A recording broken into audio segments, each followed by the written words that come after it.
Hey y'all, in this video I'm just going to talk through the speech video recording rules. As you know by now, you're going to do 3 graded speeches, and so this is the step-by-step process you need to follow. And I know it seems kind of picky, but this process is designed to allow me to see your performance like I would in a classroom.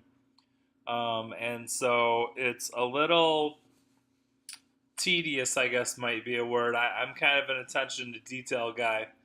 So just work with me on this one. Okay, so let's start. First, you're required to have 9 people in the audience. People are human beings who can understand your speech. I've defined that as an 8th grader. So once you start the video recording, the first thing you're going to do is show the audience in a way that I can count the 9 people. I need to be able to clearly see and count each person, 1 through 9, at the beginning and the end of your speech. And if I can't, you receive an automatic 0 for the assignment. And as you know from the syllabus, if you get a 0 on any of the speech videos, you automatically fail the class. There's no getting around doing these speeches. Okay, so now the camera comes back to you, and the next thing you need to do is record each note card. And you might remember for each speech you're allowed to use 3 note cards, and you're allowed to have no more than 50 words on each card. So in the recording you need to show each card so that I can read and count the words on the cards. So you can go to the camera or the camera can go to you. In any case, once you've recorded the note cards, I need to see them in your hands from that moment until the end of your speech. If your note cards leave the view of the camera at any time, you're graded as if you did not have note cards. The reason for this rule is I noticed I was having students show me note cards, leave the camera, and then come back, and clearly they were using something different. I couldn't prove it, but let's put it this way. I had a hunch that students were trying to show me note cards that met the rules and then use note cards that did not meet the rules. So in any case, whatever, that's not really relevant. What you need to do is show me the note cards, and then I need to see them in your hand until you're done with your speech. And in the next module, there are a couple of videos where you can see exactly how this works. Okay, once you've done that, you go to the spot that you're going to speak from. You stand during the entirety of your speech. Ideally, your recording is going to look like I'm sitting in the audience. So the camera should be placed in the audience. And I need to see your your face and your upper body clearly for the entire speech. I don't need to see your full body. I don't need a view from the back of the room where I can see the entire front of the room and the audience and you. Occasionally I have somebody submit a video where they're just a small speck in the front and I can't see them. What I'm doing in this video in part is I'm grading your eye contact, your facial expressions, your movements, your gestures, and I can't do that if I can't see your face and upper body. Also, I need to be able to hear you clearly for the entire speech. And so what you might want to do is do a test recording. Get exactly where you plan to be, put the camera where you want the camera to be, and do 15 seconds of talking. Stop it, upload it to YouTube, click play, and see how it looks and sounds. Also, the audience should be quiet and not interact with you, just like in a classroom. In a classroom, a student's going to walk up to the front.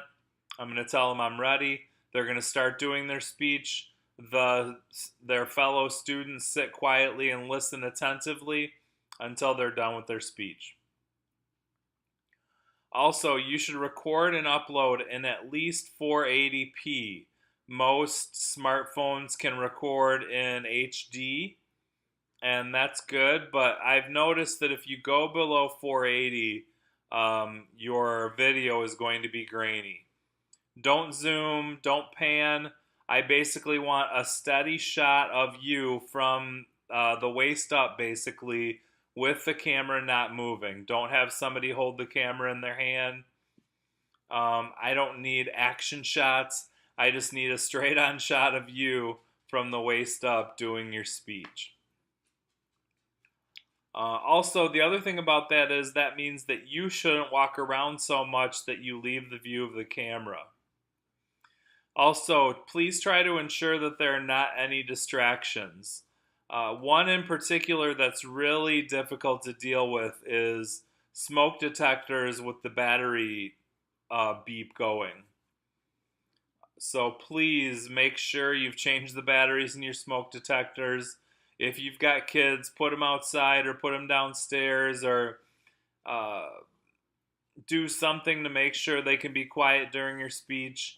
If you're doing a speech in a public place, you have to pick it so that there's not a lot of noise. Occasionally I have a student do a speech outside. I've had several people do speeches at bus stops because there's a bunch of people there. But the traffic driving by makes it hard to hear. Or people walking by interrupt the speech, and you want to try to avoid that as much as possible. Okay, so you're going to start your speech, you're going to end your speech. When you're done with your speech, the next thing you need to do is show your audience again. Every once in a while, and there's a video example of this, students will forget to show their cards at the beginning. If you forgot to show your cards, that's no problem. At the end of the speech, before you show the audience, finish your conclusion, walk straight to the camera, show your note cards, then show the audience again. I need to see the same 9 people at the beginning and the end of the speech.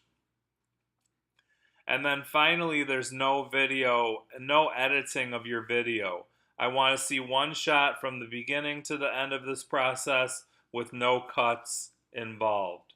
The first semester I taught this, I had a student who stopped and started the video at the beginning and end of each main point. And that is not public speaking. That's not what we're doing. So just like in a classroom, a student would start a speech, they'd finish the speech, I would grade the speech. You have the advantage, you can do several takes and then pick the one you want to pick, but the one thing you cannot do is any editing. So I also had a student who recorded the audience, got them all gone, did the speech to the camera, and then at the end they essentially pasted the video of the audience again. Don't do any of that. Just record the speech, make sure the audience is there, and we'll be good to go. I think this is clear, but before you have any questions, click the next button, and you'll see there are 2 video examples that show you exactly how to do it. And after you watch those videos, if you're still not clear on something, ask a question in the CCQs, and I'll answer it as soon as I can.